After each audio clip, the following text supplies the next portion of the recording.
परम गुरुदेव के चरणों में भावपूर्वक वंदन। The subject is Chha Dravya. According to Jain philosophy and Jain metaphysics, the main factor of the universe is called as Dravya.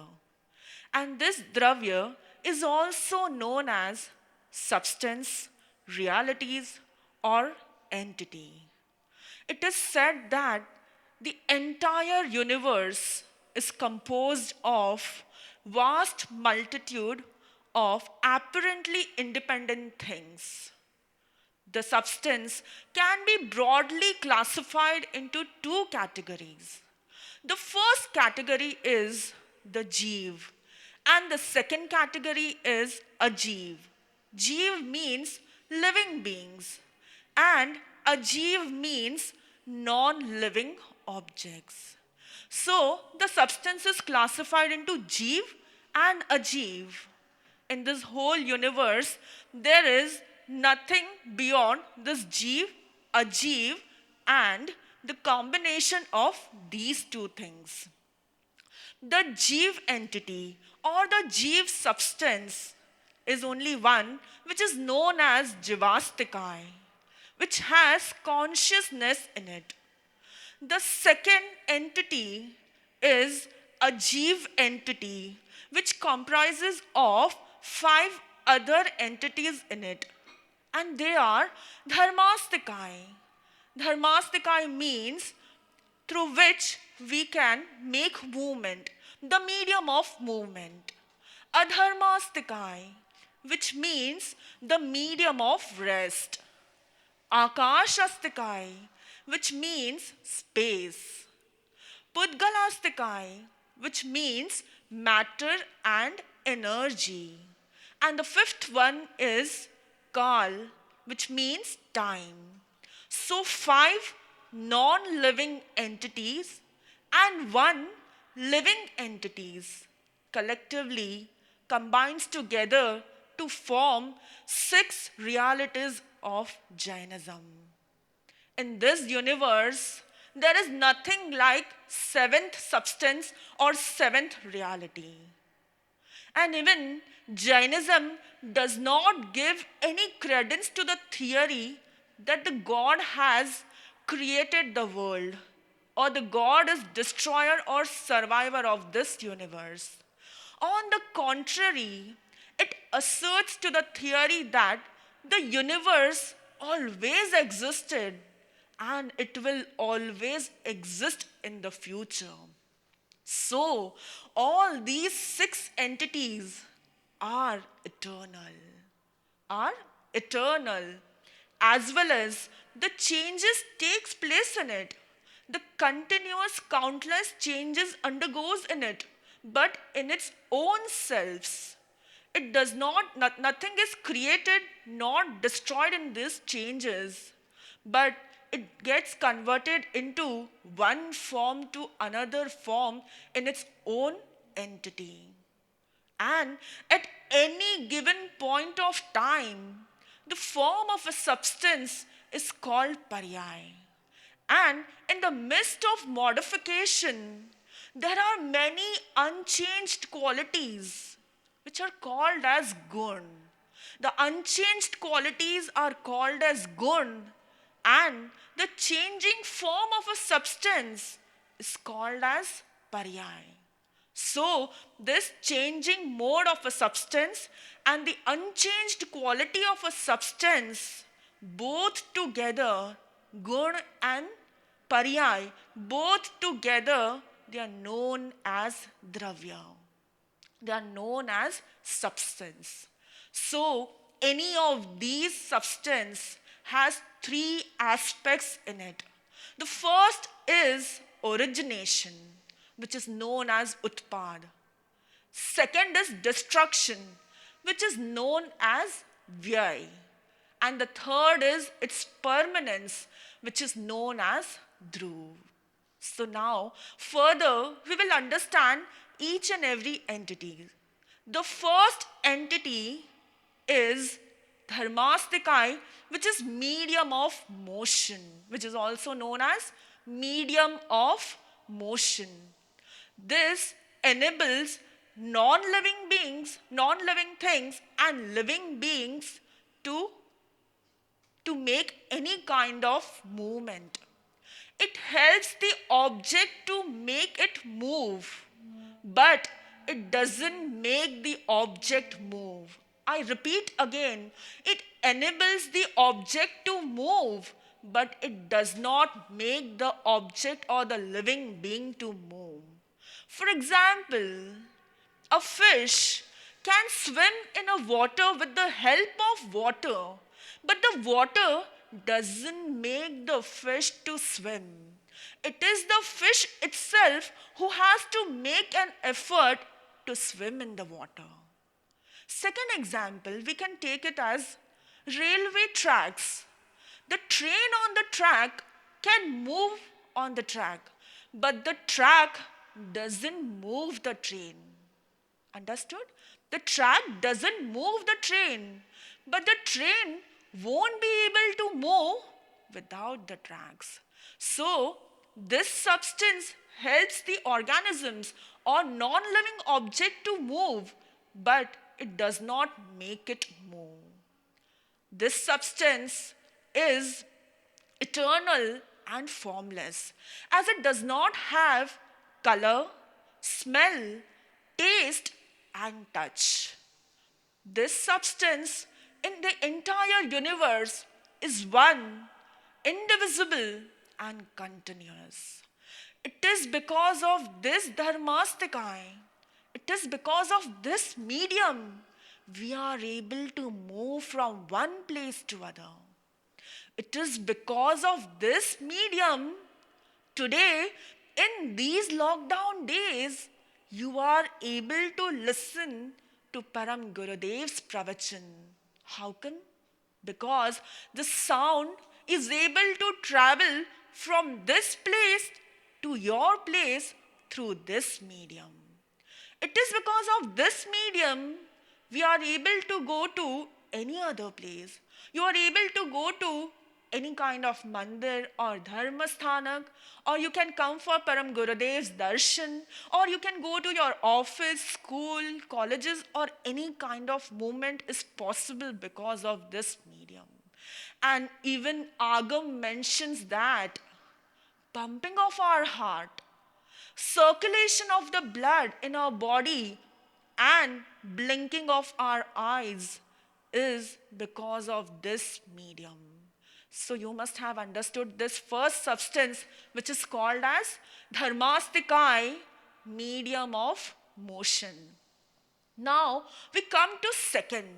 The second substance is adharmastikai, which is known as medium of rest. This substance is completely opposite to dharmastikai. It is completely opposite to medium of motion. While dharmastikai is helpful in making movements, adharmastikai, that is medium of rest, is helpful in making us rest and to keep us in stability. Like dharmastikai, this substance is also formless and eternal because it does not have color, smell, taste, and touch. Again, like dharmastikai, this substance is continuous, indivisible, and one in the entire universe. As mentioned earlier, while joining your hands, dharmastikai is helpful in making these movements. And after you join your hands remain steady at one place is because of adharmastikai. You are able to sit at one position without getting fall is because of adharmastikai, that is medium of rest. Even your body organs are at its own place in your body because of this adharmastikai. Now we move forward to the third substance, which is known as Akash Astikai, which is space. Space is the only substance which accommodates other substances in it, like the jeev, the soul, the matter and the energy, the medium of rest, the medium of motion, and the time can accommodate in this space. And this space is divided into two further categories. The first is known as Lokakash, and the second is known as Alok Akash. Lok Akash. Lok. Lok means Chaudaraj Lok, the universe according to Jainism. The space which comes in this Rajlok, the space which comes in this Lok is called as Lokakash. Alok Akash, the space which is beyond Lokakash, is known as Alok Akash. Alok Akash is void and empty. It does not have any other substance in it. While the Lokakash consists of five other substances in it. As I mentioned earlier, which are the five substances? The first is medium of motion, medium of rest, Jeev, that is soul, Pudgal, that is matter and energy, and the fifth one is Kal. The space never obstructs anyone. So we have studied about three substances. The first one was Dharmastikai, second was Adharmastikai, and the third was Akash Astikai. We can understand these three substances in a better way by an example.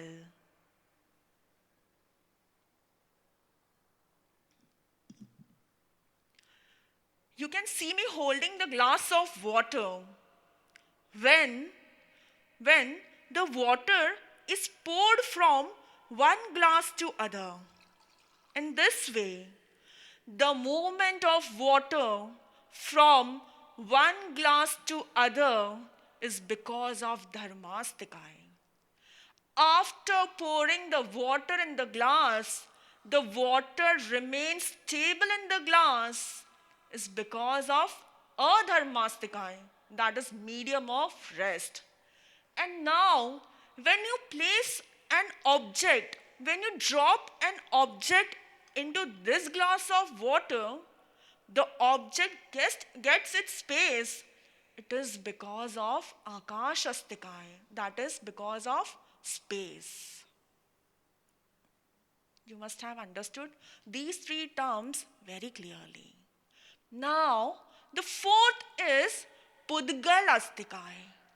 Pudgal means matter and energy. And when you break this word, Pud means joining and Gal means breaking. Joining and breaking, where this process takes place, is known as Pudgal. This Pudgal, the matter, is constituted of Parmanu. As in science, we consider atom as the smallest and the indivisible part of an element. In the same way, Jainism considers Parmanu as the smallest and indivisible part of the matter, that is the Pudgal. And even more, this Parmanu is much more subtle and finer than the atom. As we learned earlier that Dharmastikai, Adharmastikai and Akash Astikai, they all are formless. But Pudgal Astikai has some kind of form because it has four qualities. Which four qualities? Color, smell, taste and touch in it. And even the karmic particles which gets binded to our soul is this matter. Our body, our bones, flesh or anything around us which is visible and which cannot be visible, they all are Pudgal. The pen in your hand, the book in which you are writing, the chair on which you are sitting, or anything around you is this Pudgal. Now, the fifth substance is called as Jivastikai. Jivastikai, the Jeev means soul, and Astikai means collection, which has some existence. So, the collection of soul is called as Jivastikai. And by its distinguished quality that it has consciousness in it, we can easily understand this substance. The soul is never created nor destroyed. And there are infinite numbers of soul in the entire universe. And the soul can be divided into further more two categories. The first category is liberated soul, and the second category is unliberated soul. Liberated soul means the soul which are free from the cycle of death and birth. And unliberated soul means the souls, the mundane souls. Now, the next and the last category, the last substance is Kal. Kal is instrumental to the substance through which a substance can undergo changes. The different form of a substance, the different mode of a substance, the different state of a substance is due to this time. A person who grows from child to youth and then to old age is also because of this Kal. And this Kal, in simple language, can be known as measuring unit of time. The most indivisible part of the time in Jainism is called as Samay, which cannot be divided further. And you will be amazed to know that in 1 second, in 1 second, there are countless Samay. Means the Samay is much more finer, smaller, and minute than 1 second. So, by understanding these 6 substances, we realize that anything happening around us, anything occurring around us, or any work or any kind of movement which we are able to do is because of these 6 substances. So we should never have an ego that I did it. It is because of me it happened. It is because of me it happened. We should never have this ego. These 6 substances shows unseen favor to us. So we should always be grateful to these 6 substances and try to decrease our ego.